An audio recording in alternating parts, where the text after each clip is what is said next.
अस्पृश्यता का मतलब होता है अछूत, यानी वो जो छूने योग्य नहीं होता है।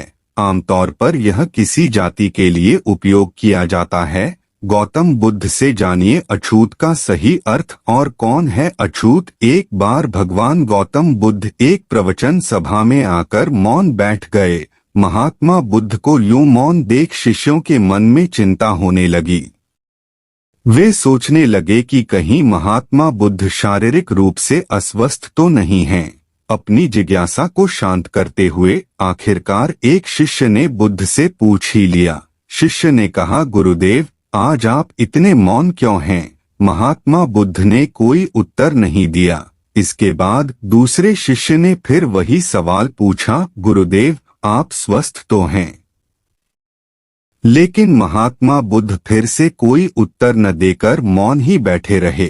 इतने में बाहर से एक व्यक्ति के जोर जोर से चिल्लाने की आवाज आई। वह कह रहा था कि आज आपने मुझे धर्म सभा में आने की अनुमति क्यों नहीं दी? उस व्यक्ति के सवाल का भी बुद्ध ने कोई उत्तर नहीं दिया और आंखें बंद करके ध्यानमग्न हो गए। व्यक्ति चिल्लाते हुए बाहर से फिर से वही सवाल दोहरा रहा था कि मुझे धर्म सभा में क्यों नहीं आने दिया जा रहा है।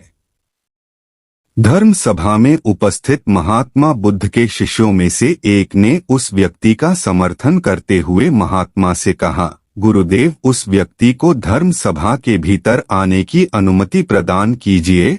महात्मा बुद्ध ने आंखें खोली और कहा, नहीं, उसे धर्म सभा में आने की अनुमति नहीं दी जा सकती है, क्योंकि वह अछूत है। मगर क्यों? बुद्ध के मुख से यह शब्द सुनकर सारे शिष्य आश्चर्य में पड़ गए कि आखिर आज गुरुदेव को हुआ क्या है। वे छुआछूत कब से मानने लगे।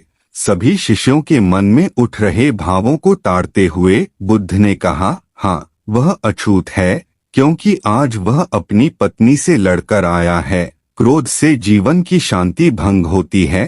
क्रोधी व्यक्ति मानसिक हिंसा करता है।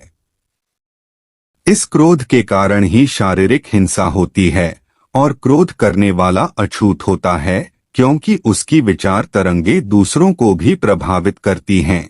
इसलिए इसे आज धर्म सभा के बाहर ही रहना चाहिए। उसे वहीं खड़े रहकर पश्चाताप की अग्नि में तपकर शुद्ध होना पड़ेगा। शिष्य समुदाय समझ गए कि महात्मा बुद्ध क्या समझाना चाह रहे थे।